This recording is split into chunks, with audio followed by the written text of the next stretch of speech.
नमस्कार दोस्तों, मैं सरोज पांडे। सनातन धर्म क्या है? अभी एक नई पुस्तक आने वाली है, बाबा बागेश्वर की लिखी हुई सनातन धर्म क्या है। उस पुस्तक को मैंने पढ़ा तो नहीं है, लेकिन मैं अपने अनुभव से कह सकता हूँ कि 50 वर्षों में मैंने जो कुछ भी जाना है, सनातन धर्म क्या है, उस पर मैं 5 बिंदुओं पर आपसे बात करना चाहता हूँ। पहली बात तो यह है कि सनातन धर्म बहुत ही प्राचीन है। आप सभी जितने भी धर्म के बारे में आप जानते हैं, जैसे ईसाई धर्म है 2000 साल पुराना, मुस्लिम का जो धर्म है वो है लगभग 1500-1600 वर्ष पुराना, सिख धर्म है 600 वर्ष पुराना। उसी तरह से अगर आप जैन धर्म को देखेंगे वो लाखों वर्ष पुराना है, और सनातन धर्म उससे भी पुराना है या उसके समानांतर है। सनातन धर्म जो आज 2024 में पूरे विश्व में हर जगह फैल रहा है। सनातन धर्म क्या है?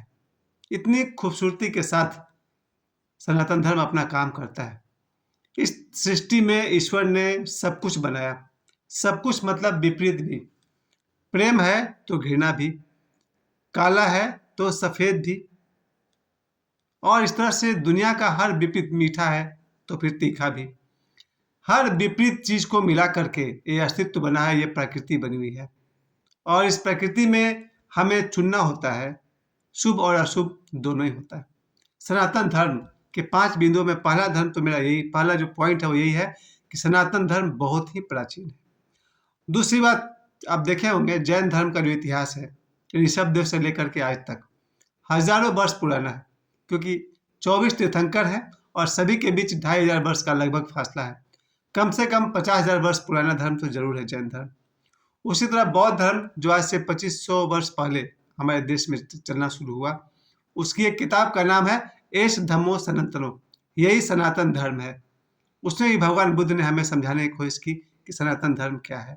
इसके बाद वापस आइए, हमारे 5 ग्रंथ इस तरह से हैं जो सनातन धर्म की व्याख्या करते हैं।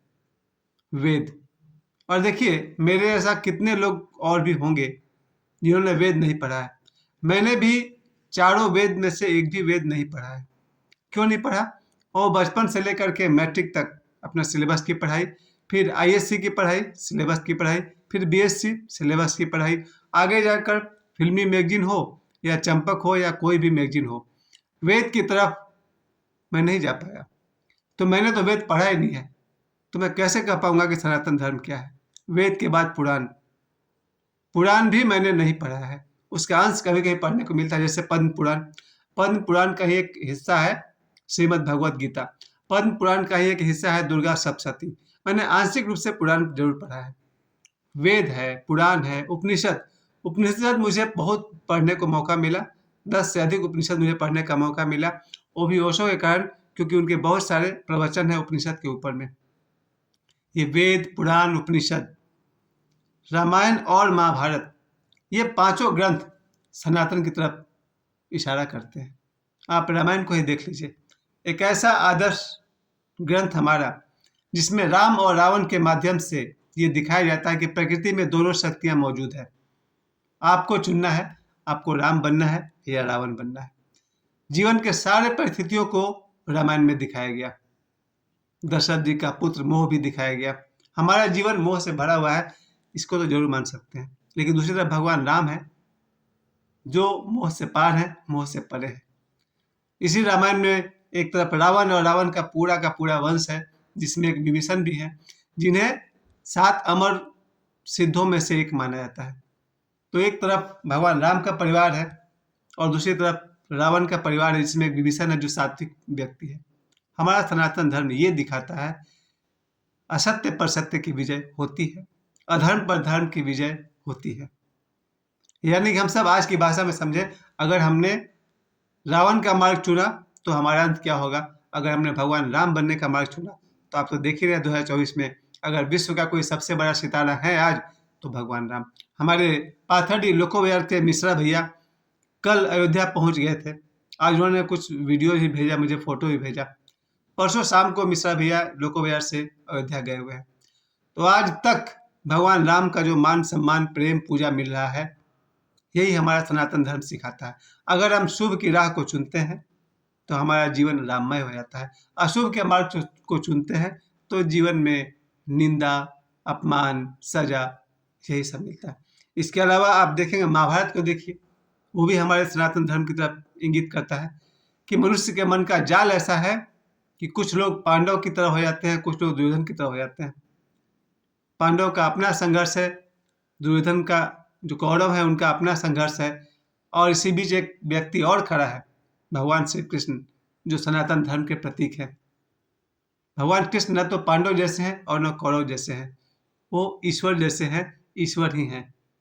सनातन धर्म को समझना है तो महाभारत को समझिए। सनातन धर्म में कहीं भी नारी के अपमान के लिए जो सजा है वो बहुत साफ साफ दिखती है। रामायण में माता सीता का जो अपमान हुआ उसके लिए रावण को दंडित किया गया। महाभारत में जो द्रौपदी या और भी बहुत सारे, जो खासकर द्रौपदी की बात कर रहा हूँ, उनका जो अपमान हुआ उसकी सजा दुर्योधन को भोगनी पड़ी। यही सिखाता है हमारा सनातन धर्म कि अगर स्त्रियों का अपमान हो तो उसका दंड भोगना ही पड़ता है। सनातन धर्म की खूबियों में से एक धर्म ये भी है कि स्त्रियों का अपमान नहीं होना चाहिए, और फिर किसी भी सज्जन का अपमान क्यों होना चाहिए।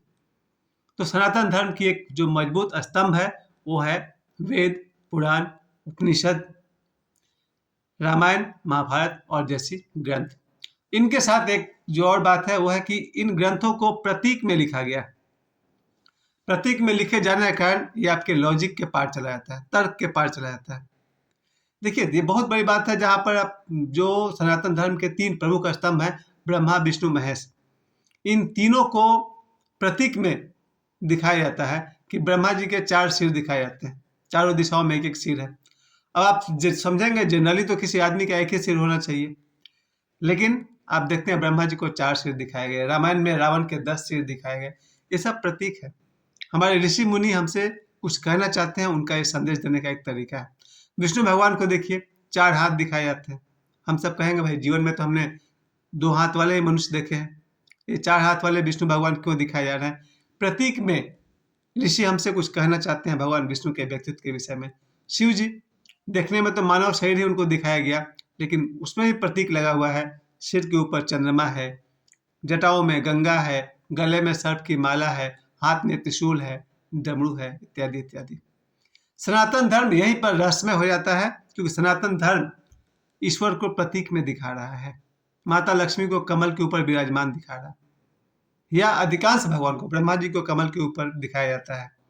क्यों कमल के ऊपर दिखाया जाता है? क्योंकि कमल है प्रतीक।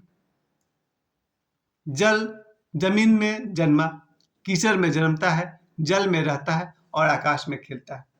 हर व्यक्ति कीचड़ में ही जन्मते हैं, जल में रहते हैं, और जो आकाश में खिल जाते हैं उन्हें कमल पर बैठा हुआ दिखाया जाता है। भगवान बुद्ध को देखिए कमल पर दिखाते हैं, और भी जितने भी देवी देवता हैं, अधिकांश का प्रतीक माता सरस्वती को भी कमल पर दिखाया जाता है।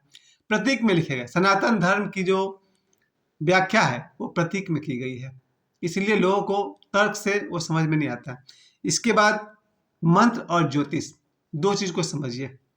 हमारे धर्म में, सनातन धर्म में मंत्र की भी व्यवस्था की गई है। ऐसे ऐसे मंत्र रचे गए हैं जिसके द्वारा हमारा मन स्ट्रांग होता है, और मजबूत मन ही अच्छाई को समझ सकता है और बुराई को समझकर छोड़ सकता है। ऐसे ऐसे मंत्र है कि मंत्र विज्ञान के बारे में अनेक प्रमाण है। मंत्र की जो शक्ति है, मेरे जैसा आदमी जो बचपन से आज तक जानता है कि मिनिमम, कम से कम अगर कोई गायत्री मंत्र का ही पाठ करे 5 बार तो उसके जीवन में क्रांति आना शुरू हो जाएगा। या जैसा मैं हमेशा करता हूँ कि मैं सुबह से रात तक राम राम लिखता हूँ या उसके पाठ करता हूँ, उच्चारण करता हूँ, मेरे जीवन में परिवर्तन आ रहा है। मंत्र विज्ञान बहुत बड़ा साइंस है। मंत्र विज्ञान की इतनी संभावनाएं हैं जिसको बोलने के लिए समय कम पड़ जाएगा। मंत्र से सब कुछ, बहुत कुछ संभव है। आपने देखा होगा, पढ़ा होगा, विशुद्धानंद सरस्वती काशी के थे, वो कुछ मंत्र पढ़े तो एक चिड़िया मर गई, फिर दूसरी बार कुछ मंत्र पढ़ा, चिड़िया जीवित होकर उड़ गई। यानी कि किसी के प्राण को भी लॉक कर सकते हैं, अनलॉक कर सकते हैं। विशुद्धानंद जी ने करके दिखाया। तो मंत्र की संभावना अनंत है, और मंत्र देन है सनातन धर्म की। सनातन धर्म में ओम नमः शिवाय से लेकर के ओम नमो भगवते वासुदेवाय, ये मंत्र जो है ओम नमो भगवते वासुदेवाय, इसका मैं रोज जाप करता हूँ। ओम नमो भगवते वासुदेवाय, ओम कृष्णाय वासुदेवाय हरे परमात्मने प्रणतः क्लेश नाशाय गोविंदाय नमो नमः। अगर आदमी को मन के दुखों को, शरीर के दुखों को दूर करना है तो इस द्वादश मंत्र का जप करना चाहिए। तो सनातन धर्म में मंत्र की व्यवस्था है। और एक अंतिम बात है ज्योतिष। ज्योतिष एक ऐसी व्यवस्था है, प्रकृति में छुपा हुआ रहस्य को जाना जा सकता है। सनातन धर्म ने इस पर बहुत खोज किया। एक बच्चे का जन्म होता है, उसके जीवन में क्या क्या संभावनाएं हैं, क्या क्या पॉसिबिलिटी है, एक बढ़िया ज्योतिषी उसके जन्म का समय देखकर, कुंडली बनाकर उसके बारे में बहुत कुछ बता सकता है। लगभग प्रत्येक व्यक्ति के विषय में, जीवन की संभावनाओं को जाना जा सकता है ज्योतिष के द्वारा। और ये ज्योतिष भी सनातन धर्म की देन है। प्रत्येक बच्चा का अगर आपको समय मालूम है, जन्म का तिथि और समय मालूम है, उसके जीवन में क्या क्या वो कर सकता है, उसकी लगभग रूपरेखा जानी जा सकती है। ये ज्योतिष भी सनातन धर्म की देन है। अंतिम बात मैं आपसे कह दूं, सनातन धर्म पूरे पृथ्वी को, सूर्य, तारों को, चंद्रमा को, सबको एक साथ लेकर चलता है। हमारे सनातन धर्म में सूर्य पर जल चढ़ाते हैं, चंद्रमा की पूजा करते हैं, उसके अनुसार हम लोगों ने तिथि रखा, एकादशी, पूर्णिमा, अमावस्या। तो जिस देश में, जिस धर्म में सूर्य और चंद्रमा की भी पूजा होती हो, सूर्य और चंद्रमा को भी एक माना जाता है, उस सनातन धर्म में पृथ्वी का कहीं कोई विभाजन नहीं है। सनातन धर्म के लिए एक ही सूत्र है, तू वसुधैव कुटुंबकम, पूरी पृथ्वी ही परिवार है। सनातन धर्म हमें सिखाता है पूरी पृथ्वी हमारा परिवार है, हम सब मिलकर रहें। आप लोग भी कोशिश करें जानने का सनातन धर्म क्या है। मुझे समय देने के लिए आप सभी को बहुत बहुत धन्यवाद।